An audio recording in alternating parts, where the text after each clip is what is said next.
Welcome to The Ride. Life, Work, and Wealth podcast with your host, Kris Dureau.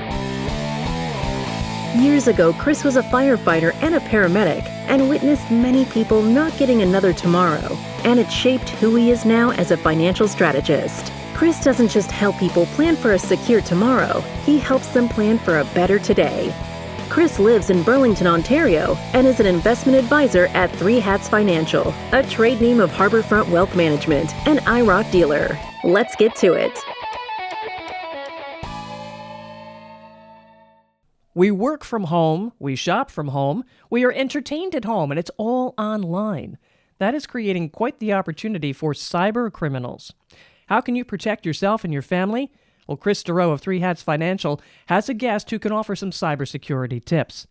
Welcome again to Kris's podcast, The Ride, Life, Work, and Wealth. He's joined by Chuck Yeung of Cystech Solutions. Chuck has nearly 3 decades of experience in IT, and he works with a wide range of businesses to streamline and secure their technology. Being online at home has become the norm for most people, which, Kris, means this topic is spot on.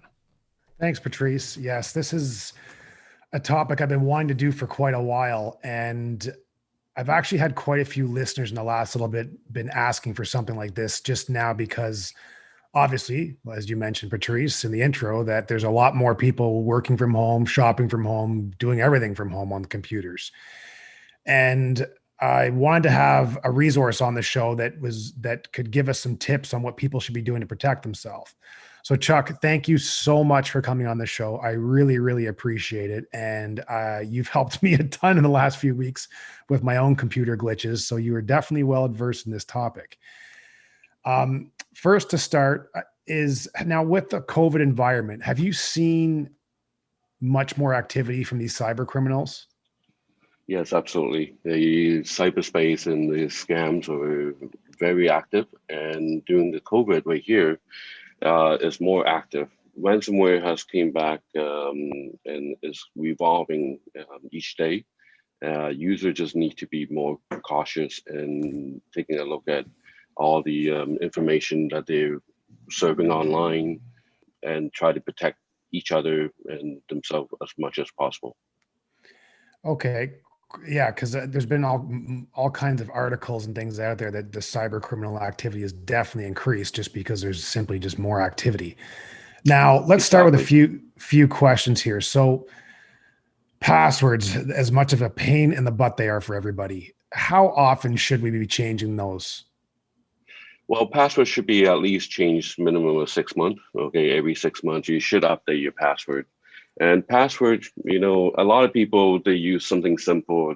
They use something that they can remember, but it's so easy to crack and it's so easy to, get a hold of. We recommend at least these passwords needs to be at least 8 to 9 characters with mix of upper and lowercase with numeric and a symbol. Okay. And passwords should change every, say, 6 months. Don't use the same password for everything. Use different password for different sites, different accounts, and just ensure that the password is more complex than just a regular password 123 or your children's name or the pet's name. Okay. So something more complex that you can actually remember, but it should be changed every 6 months.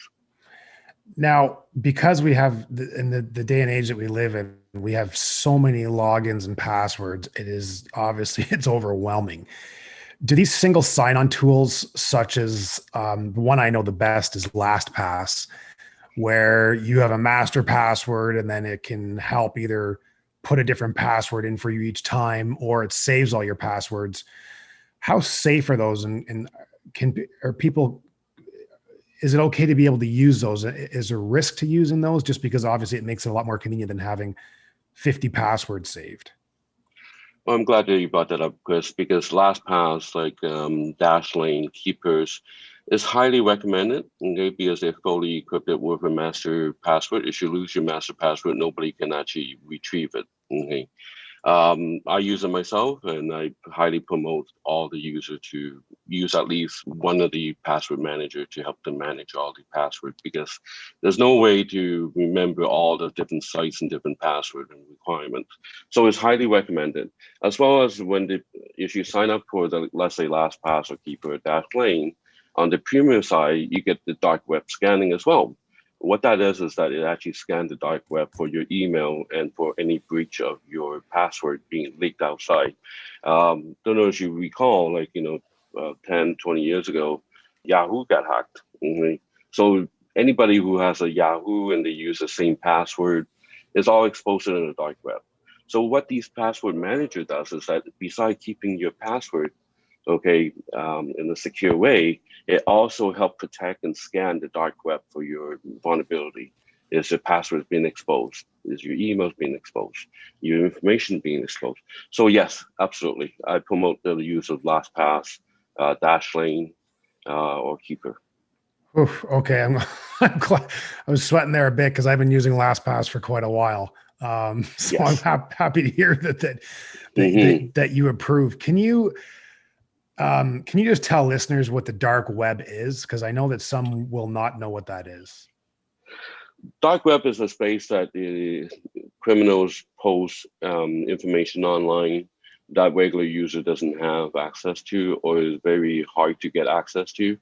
So dark web, they can go from list of database that's for sale with users' passwords and names, financial information, credit cards, SIN number, even sales of non-legit items, substance. So yeah, so a lot of the criminals, they explore the dark web for anything that is not legal. Basically, it's an internet for criminals that we don't. It's the internet We for the criminal. That's correct. I only found out about that the dark web maybe about a year ago, and it was actually from a police officer that was involved in cybersecurity, and was pretty incredible. I remember it was over a 2-hour conversation because I had never even heard of it and didn't even know it existed. Mm-hmm. So it's good to hear that things like LastPass and that will keep people relatively safe from that.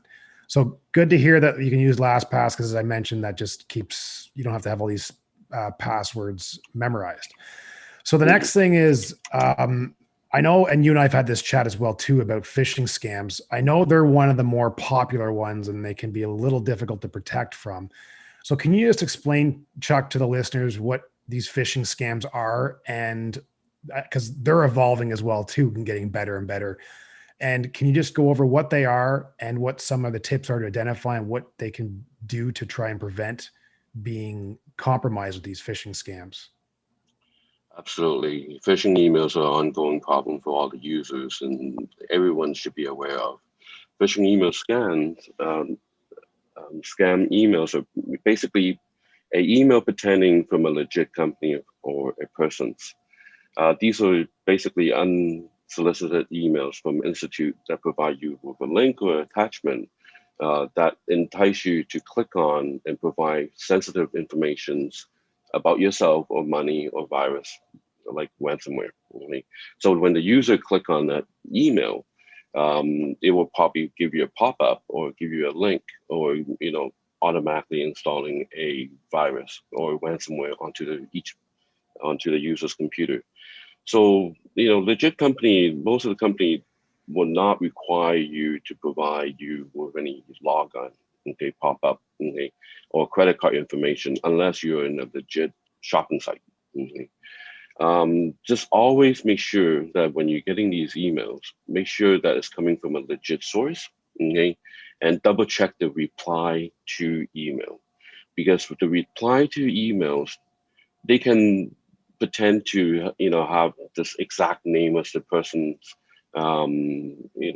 that's coming from, but to the reply emails that differs. Okay, that is actually the most important thing. Is always double check who you're replying to. Is that the email that's correct, and check the spelling, because a lot of the people, okay, a lot of the scammers, they actually registered a domain name that's almost exactly the same as the legit one. but they misspell the domain, thinking that the user will not pay attention.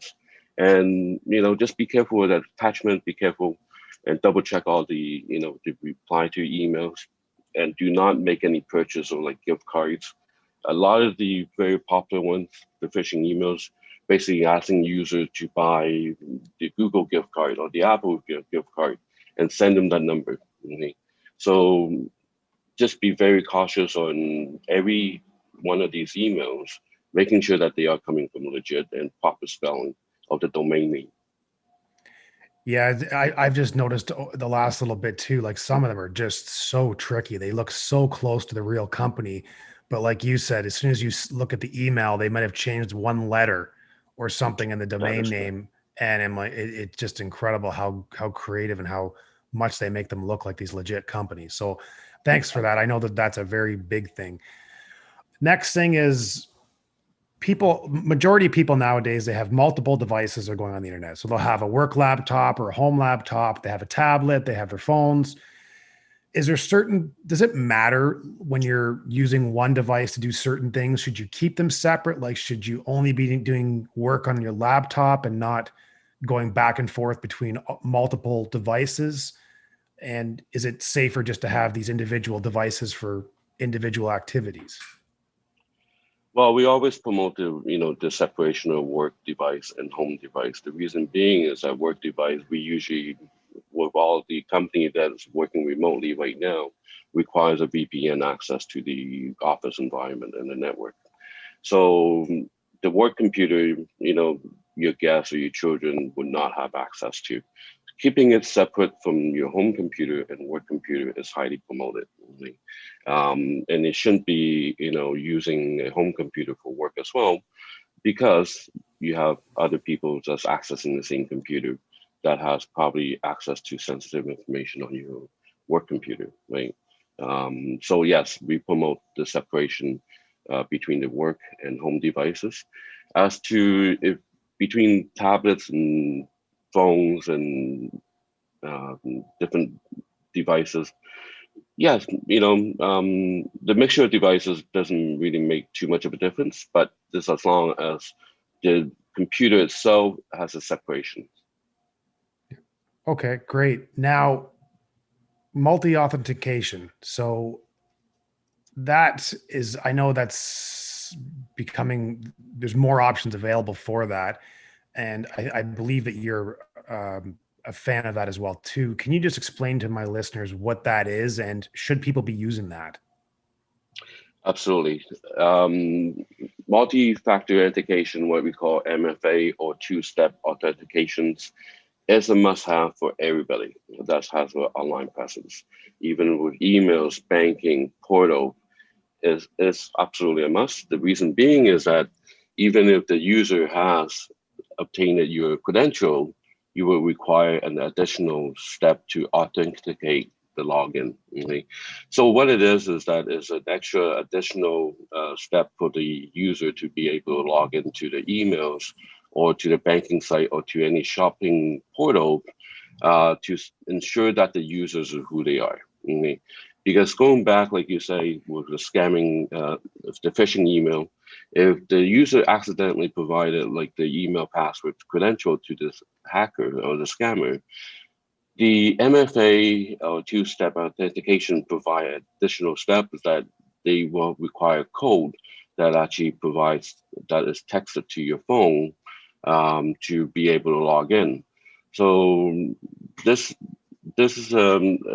additional security is a must-have for every user, okay? And we promote it, and we absolutely ask everybody to at least enable, all the sites that they're going and email account that they have, okay, is to enable this authentications. Now, how can they set that up then? Say you have a Gmail account, how do you set up multi-authentic? So you should log into your Gmail account and click on your account settings, and under the account setting under securities, okay, there's under security, if you scroll down, there's a function called two-step authentication. Make sure that you just enable that, type in your cell phone number and a recovery email address. Okay.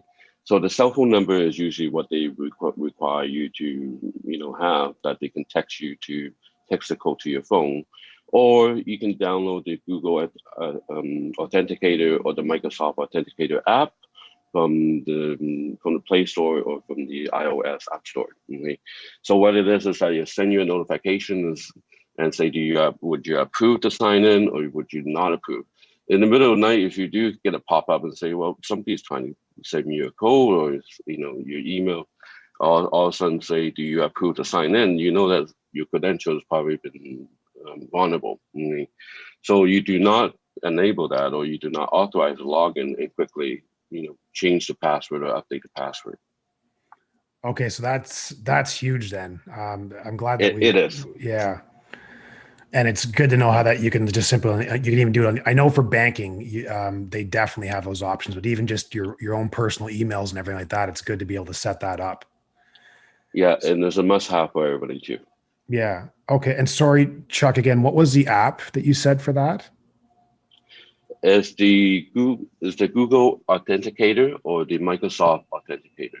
Okay, perfect. Thanks. Okay. Mm-hmm. So now moving along, antiviruses, because still I know a lot of people don't use them, or some people will try the free ones. I know Avast is a free one that I think is a pretty decent free one. But what is your opinion about those? Should you be paying? I'm assuming everybody should definitely have one, but are the free ones even worth it, or should you be paying for them? How they work? Well, same thing. Antivirus is a must-have. Antivirus and endpoint protection on all your devices is also a must-have solution as well to protect. Now, the free one is better than nothing. Okay? So the subscription ones are, providing an extra security and additional functions to protect the user's devices. Like free ones, like you say, Avast, AVG, Malwarebytes, Sophos Home, they are all very recommended free version of the antivirus and endpoint protection. Okay, but we promote the use of, for the business environment, we promote the use of like Sophos Intercept X Advanced, where it had better deterrence and better protections for each of the user's devices. So yes, so having a free antivirus endpoint is better than nothing. And absolutely one of the things that everybody have to have on the devices. If you have the antivirus and you have your computer, at least you have the antivirus, and you've got the multi-authentication on your emails, what about email in general? Is there just information that we should never be emailing that can be grabbed by criminals? Absolutely. Through the emails, basically, all user sensitive information like your driver license, your bank account numbers, your SIN, they should not be emailing out unless you encrypt the email. Okay? So encrypting the email is point to point, okay, where the emails are actually safe to directly from one user to another. So, but on a general wise, you should not be emailing, your credit card information, your SIN numbers, and personal information on the email itself.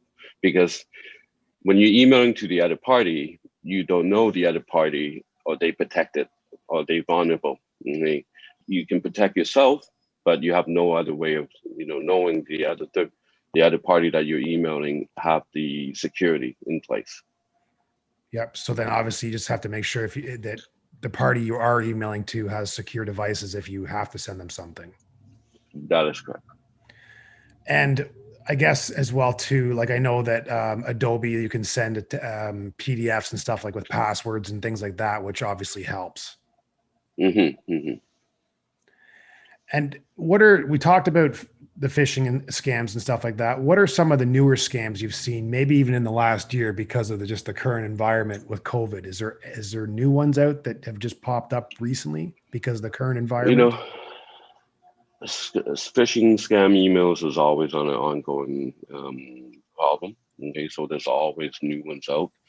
I personally experienced quite a bit of ransomware that's been very active lately. Okay, and users just need to be careful on all the emails that they're getting, the website that they're visiting, making sure that the spelling of the website is correct.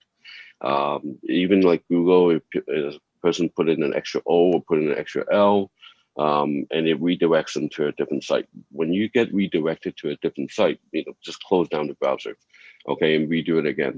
Don't try to click, those pop up where you say, "Oh, click here to close," because click here to close, okay, it might automatically download and infect or bring up another virus onto the computer itself. So what I suggest, a lot of users is that when they're getting a email, okay, a phishing email or a wrong website, close down the browser. Don't click on close when it pops up to close or okay. Because when you click close or okay, or do not, show me this, it actually links you to other problematic sites or attachment. Okay. But for any new scams and new viruses and things, that is always an ongoing problem. Every day we encounter something new. It is a challenge for everybody to be compacting and protecting themselves when the whole basically online worlds are very active, and it's going to get worse and worse. So users just need to be very cautious of what of the daily tasks. And for ransomware, just in case someone doesn't know exactly what that is, can you give an example of what one of those newer ones are? Yeah, so ransomware, there's quite a few variants on the site. Okay, so user when they click on an attachment or URL, URL meaning the website, a piece of virus get downloaded to the computer. It start encrypting all your data. Okay, and it will start encrypting anything that's on your network that's accessible as well. So any of the children's computer or in the office environment, you will attack and encrypt all the servers and every workstations, and it spreads super fast. Okay, within minutes, I think the whole server can be encrypted. Okay? And what the ransomware is that basically is encrypting all your files, and it will ask you to pay for ransom, usually in the way of Bitcoin. Okay? They will ask you to pay probably 10 Bitcoins or 20 Bitcoins for them to release a password for you to decrypt the ransomware encrypted files. Now, it's very active, and I personally experienced a few, really. And basically, it's one of the worst virus that's out there for all the business. And yeah, it's spreading every day. New variants is coming out, and just had to be very precautious as to going back of all the emails and websites and pop up. Okay, great. Well, thanks for that. Now, leading into that, now have a chat about purchases online, because this year has definitely pushed a lot of people that have not done purchases online to start doing that, because a lot of people really didn't have a whole heck of a lot of choice when things were locked down and trying to get everything done. So, in regards to that, what are some of the tips that people can do to just make sure that the purchases they are doing online are as safe as they can be?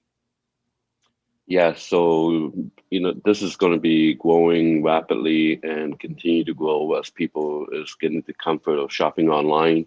Just making sure that the website that they're shopping from, okay, the store that they're shopping from online, are reputable, and the spelling of the website is correct. It is safe to shop online, and because that is always it's going to be annoying, and it's growing as it comes. Okay. Just ensure, like I say, ensure that the website that you're shopping on is the legit website that you're on. Double check the spelling, double check the the domain, and just be cautious with any of the pop up and misspelling of the website. Okay, perfect. Thank you. Now, this is a question I have: is it safe to have computers running? Just say when you're not using them, or they're in sleep mode, you're stepping away to go make yourself some lunch, or you have to go just do something for 10 minutes. I know I don't leave them on that long, but I know other people that will leave these on for quite a while, or they always have it in sleep mode. Is there any danger to that? Computer running all the time, was on sleep mode or not, is actually okay.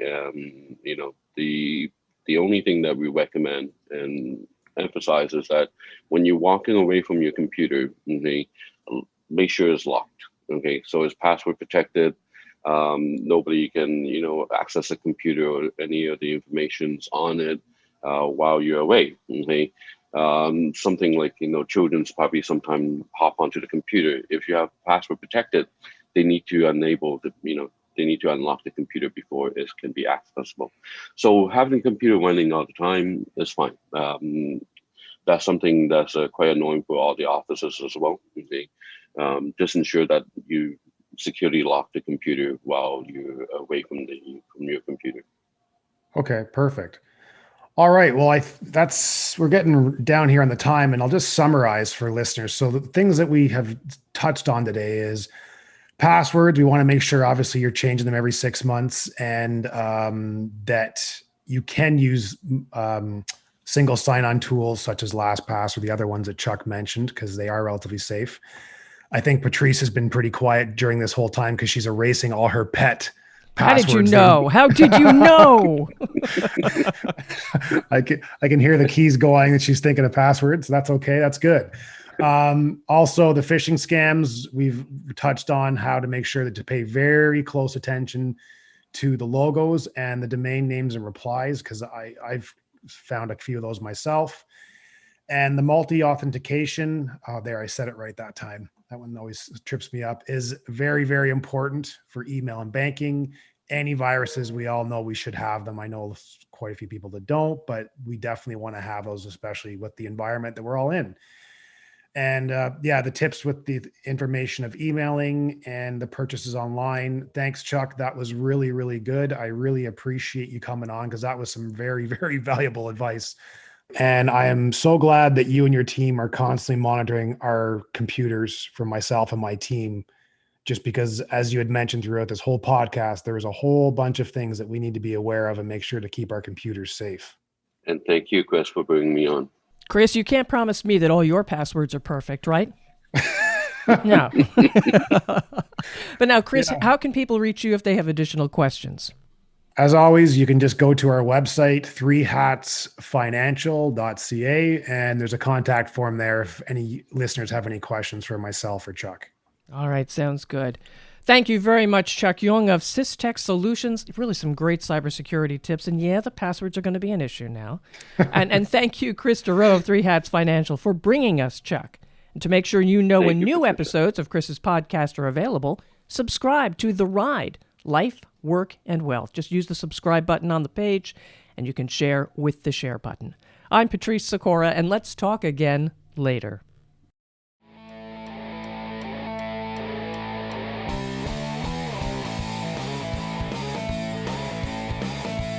Thank you for listening to The Ride, Life, Work, and Wealth podcast. Click the subscribe button below to be notified when new episodes become available. All comments are of a general nature and should not be relied upon as individual advice. The views and opinions expressed in this commentary may not necessarily reflect those of Harborfront Wealth Management. While every attempt is made to ensure accuracy, facts and figures are not guaranteed. The content is not intended to be a substitute for professional investing or tax advice. Please seek advice from your accountant regarding anything raised in the content of the podcast regarding your individual tax situation.